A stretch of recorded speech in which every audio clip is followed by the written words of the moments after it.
네, 트로트계의 별들이 잇따라 구설에 오르고 있습니다. 송대관 씨가 사기 혐의 재판으로 곤욕을 치르고 있는 가운데 이번에는 태진아 씨가 억대 도박 논란에 휘말리고 있는데요. 판돈의 규모를 놓고 태진아 씨 그리고 기사를 쓴 언론사 측의 진실 공방으로 번지고 있습니다. 팽팽한 양측의 주장, 누구의 말이 맞을까요? 네, 그런가 하면 진흙탕 폭로전이 돼버린 서세원 부부의 법적 공방에 딸 서동주 씨도 입을 열면서 이 사건이 새로운 국면으로 접어들고 있는데요. 한 주간의 연예 이슈 오늘 짚어보도록 하겠습니다.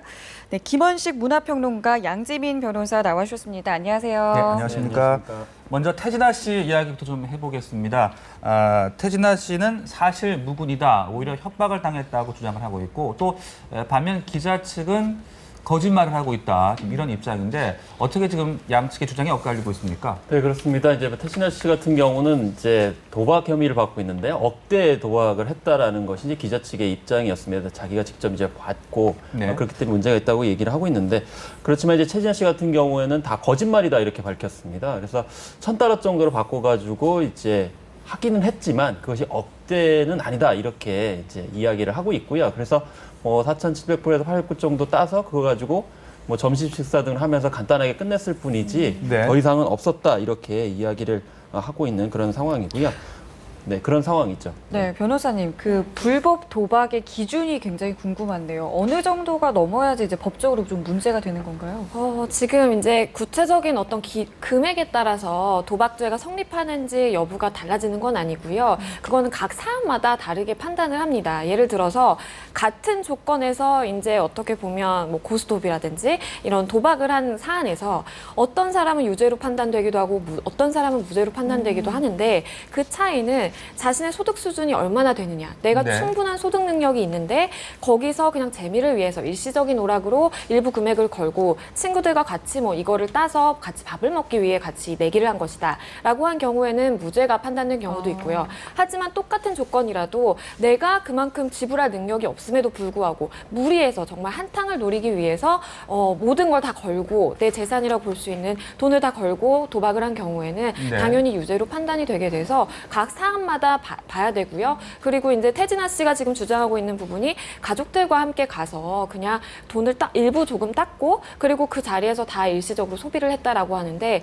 이렇게 그냥 재미를 위해서 오락을 위해서 일시적으로 그 자리에서 바로 소비하기 위해서 도박을 했다라고 하면 그거를 도박죄로 성립한다 이렇게 보지는 않습니다. 그래서 여러 가지 기준들을 보고 판단할 수 있을 것 같습니다. 네, 그 태진아 씨가 말하는 그 1,000불 정도면 어떨까요? 변호사님 보시기에는. 물론 그 태진아 씨의 소득 능력을 감안을 한다면 사실 1,000불 정도면 불법 도박으로 보기에는 조금 무리가 있겠죠. 네. 하지만 이건 태진아 씨 쪽에서 이제 주장하는 부분이고요. 그리고 이제 그 의혹을 제기한 기자 입장에서 보자면 억대 도박의 의혹을 제기를 하고 있습니다. 네네. 그런데 이제 태진아 씨의 소득 능력이 충분히 억대 내가 지불할 수 있다라고 한다고 하더라도 억대를 그 자리에서 바로 소비하기 위해서 밥을 먹기 위해서 내가 한 것이다라고 보기엔 좀 어려운 부분이 있죠. 그렇기 때문에 이제 기자 입장에서는 당연히 이건 불법 도박이다. 그리고 VIP 룸에서 그 판돈이라고 하죠. 한 번에 걸 수 있는 그 돈이 액수가 어마어마했다. 이렇게 불법 도박 의혹을 제기하고 있는 부분이어서 사실 양측의 입장이 많이 엇갈리고 있고 태진아 씨의 주장이 사실이라면 불법적으로까지 볼 수는 없는 부분이 있죠. 네, 그 양측의 주장이 이렇게 엇갈리고 있는 상황인데 증거도 더 추가적으로 제출을 할 것 같고요. 상황이 어떻게 전개될 것으로 보십니까? 사실 일단 이제 그 장면을 찍은 사진이 있느냐 이제 네. 이것이 이제 관건이긴 합니다. 그래야 이제 명징하게 증명이 될 수 있는 부분인데 태진아 씨 같은 경우는 사진이 있다고 하는데 그러면 공개해 봐라 이렇게 이제 강하게 이야기를 하고 있는 상황이고요.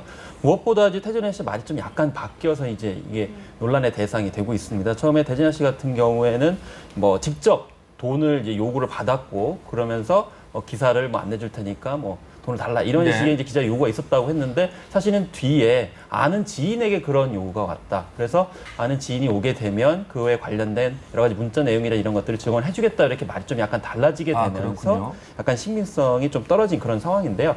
어쨌든 기자 측 입장에서 봤을 때는 2차 증거가 있다라고 하면서 기사를 준비해 하겠다 이렇게 이야기를 하고 있는 상황입니다. 그러니까 얘기를 들어보니까 지금 양측이 서로 협박을 받았다라고 네. 주장을 하는 것 같은데요.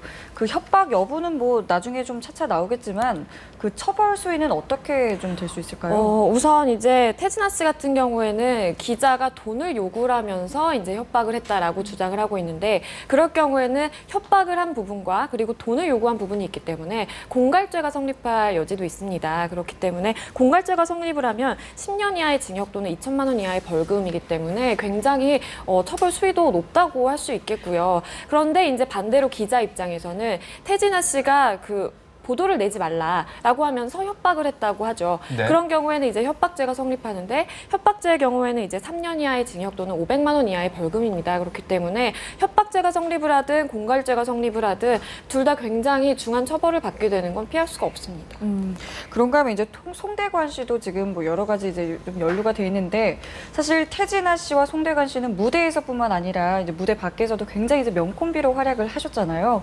그래서인지 이런 성공이라던가 아니면 이제 이런 지금의 어떤 모습들이 좀 닮아 있다라는 생각이 좀 들어요. 그렇습니다. 그래서 태진아 씨, 송대관 씨 같은 경우는 사실 1980년대에 트로트 부흥을 이끌었던 두 주역이거든요. 사실 데뷔년도 몇 년 차이가 안 납니다. 그래서 60년대 말에서 70년대 사이에 이제 데뷔를 하게 됐는데요. 공교롭게도 두 사람 다 처음에는 그렇게 앨범으로 크게 성공을 하지 못했어요. 그러다가 물론 태진아 씨 같은 경우는 대마초 사건이 때문에 미국으로 가기도 했었지만 송대관 씨도 결국 미국에서 활동을 하다가 결국 80년대에 돌아오면서 다시 또 이 새로운 노래, 특히 이제 태진아 씨 같은 경우 옥경이, 그렇죠. 네, 그렇죠. 송대관 씨 같은 경우는 뭐 이제 차표 한 장, 뭐 이런 네 박자, 뭐 이런 이제 노래를 가지고 부흥을 이끌었었는데 네. 사실 또 뭐 비슷한 기록합니다. 이번에 이제 태진아 씨 같은 경우도 도박에 관련돼서 여러 가지 연루가 됐지만 송대관 씨 같은 경우는 본인이 그러진 않았지만 이제 부인이 또 이 네. 도박에 휘말리게 되면서 도박이라는 단어와 같이 연루되게 되는 그런 상황이 됐습니다. 네, 그런가 하면 장윤정 씨도 가족들과의 갈등으로 오랫동안 지금 마음고생을 하고 있는데 또 동생을 상대로 해서 3억 원대 소송을 제기를 했다고요? 네, 그 3억 원이라는 것은 이제 애초에 장윤정 씨가 동생에게 이제 5억 원을 빌려줬다고 합니다. 그런데 이제 1,800만 원은 동생이 직접 변제를 했고 그 돈을 갚았고 그리고 나머지 이제 3억 2천만 원 부분에 대해서는 지금 동생의 경우에는 이제 어머니를 통해서 그 장윤정 씨에게 모두 다 변제를 했다 이렇게 주장을 하고 있고요. 하지만 장윤정 씨 쪽에서는 이제 받은 바 없다. 그렇기 때문에 내가 이걸 소송을 해서 받아야 되겠다라고 해서 지금 소송을 하고 있는 부분인데요. 이거는 만약에 동생의 입장에서 봤을 때 그 변제한 부분이 사실이라고 한다면 돈을 갚은 게 사실이라면 그 부분을 충분히 증명을 할 수가 예. 있을 부분이거든요. 그래서 그렇게 해서 이제 소송을 마무리를 하면 될 텐데 아무래도 증거가 없나 봅니다. 그래서 뭐 합의를 해서 조정으로 아무래도 가족 간에 그 벌어진 분쟁이기 때문에 네. 합의를 잘 해보라 이렇게 재판부가 조금 조율을 하고 있음에도 불구하고 이제 그 양쪽의 입장 차이가 너무 극명하게 그 다른 바람에 지금 잘 조율이 안 되고 있는 상황인 것 같습니다. 네, 그 최근에 보면요 연예계가 정말 뭐 진실 공방으로 몸살을 앓고 있다라고 표현을 해도 과언이 아닌 것 같은데요. 서세원, 서정희 부부의 폭로전도 매일같이 이어지고 있는데 이제 여기에 딸이죠 서동주 씨도 이야기를 했다고 하는데 일단 어떻게 얘기를 했나요? 네, 일단 사실 서세원 씨와 서정희 씨 같은 경우는 두 개의 재판이 이제 진행 중인데 하나는 이제 이혼 소송이고요. 다른 하나는 지난 5월에 서세원 씨가 서정희 씨를 폭행했다는 관련된 재판입니다. 그런데 최근에 4차 공판이 열리고 있는데 그 4차 공판에서 서정희 씨가 그동안의 결혼 생활에 대해서 폭로를 했죠. 그래서 19살 때 만나서 처음에 이제 수개월 동안 강금 폭행을 당했다는 얘기를 했었고 또 32년 동안 거의 이제 노예 생활이었다. 그리고 욕설로 32년 동안 노래를 들었을 정도다라고 했는데 여기에 대해서 이제 딸인 서동주 씨가 그동안 어머니가 많이 참고 살았다라고 하면서 대부분 다 어머니의 말이 맞다는 식으로 얘기를 하게 되면서 그동안 이제 두 부부 사이에 있었던 이 폭행 관련된 그런 내용들이 전면에 이제 드러나고 있는 그런 상황이 되겠습니다. 네, 서세원, 서정희 부부의 딸인 서동주 씨 지금 입장이 어떻게 나오고 있습니까? 일단 서동주 씨는 단순하게 얘기를 하자면 엄마 편을 들었죠. 그러니까 뭐 지금까지 엄마가 4차 공판에서 했던 그 지난 결혼 생활에 대한 그 증언들이 모두 다 사실이었다. 딸의 입장에서 보기에는 아빠가 어느 정도 이렇게 폭력 성향을 띠고 있었고 그걸 참고 살아온 쪽이 이제 이제 엄마가 맞다 이런 입장을 밝힌 건데요.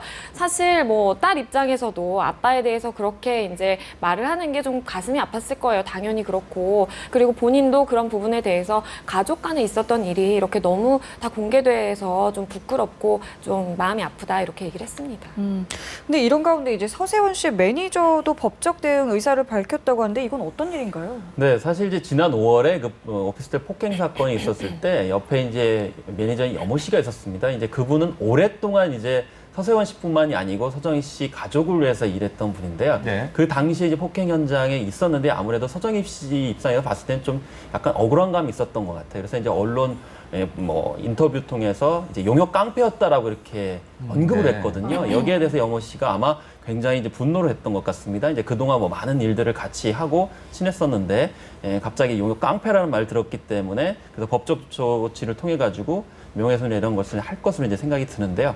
그래서 어떻게 보면 부부간에 이런 있었던 폭행의 전말 또는 그 선거 그 이런 재판의 과정들이 결국에는 좀 좋았던 관계까지도 이제 무너뜨리게 되는 그런 상황이 된 것 같습니다. 네, 그 명예훼손 해당이 된다고 볼 수 있을까요? 해당될 여지는 있습니다. 왜냐하면 서세원 씨나 서정희 씨 같은 경우에는 유명한 이제 공인이고 어느 정도 본인이 감수해야 되는 그런 뭐랄까요 비난이라든지 서로에 대한 그 의사 표현에 대해서 감수해야 되는 부분이 있는데 어떻게 보면 이 매니저 같은 경우에는 그냥 일반인이거든요. 그런데 그 일반인을 상대로 이제 언론에 나와서 용역 깡패라는 이 자극적인 얘기를 했다는 것 자체가 사실 명예훼손은 이제 공연하게 사람의 명예를 훼손할 때 성립될 수 있는 그 범죄이기 때문에 충분히 그 매니저의 입장에서는 명예훼손으로 내가 고소를 하겠다라는 입장도 충분히 이해는 됩니다. 네. 네, 뭐 스타들의 이딴 논란 좀 잘 마무리가 됐으면 좋겠고요. 화제를 바꿔볼게요. 이영애 씨의 딸이 요즘에 큰 주목을 받고 있다고요. 네, 사실 요즘에 이제 방송가에는 연예인 스타들을 중심으로 해서 이제 2세들이 많이 미디어에 노출이 되고 있는데요. 네.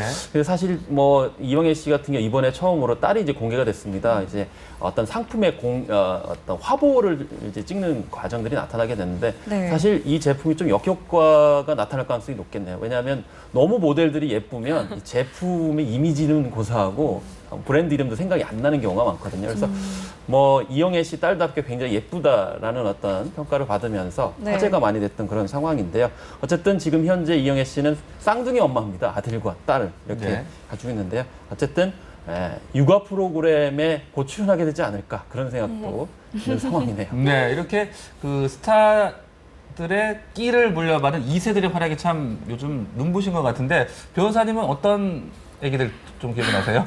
저는 개인적으로 아기를 굉장히 좋아합니다. 그런데 요새 뭐 대세라고 볼 수 있는 삼둥이들이 있잖아요. 네. 저는 개인적으로 다른 프로그램은 놓치더라도 꼭 그 프로는 좀 챙겨보는 편이어서 삼둥이들 중에 특히 이제 민국이가 너무 애기도 많고 예쁘더라고요. 그렇군요. 저는 개인적으로 되게 만세를 좋아하는데 평론가님은 어떠세요? 전 아직도 사랑입니다. 계속 사랑이를 응원하도록 하겠습니다. 알겠습니다. 오늘 두 분과의 말씀 저희 여기까지 나누겠습니다. 감사합니다. 고맙습니다. 감사합니다.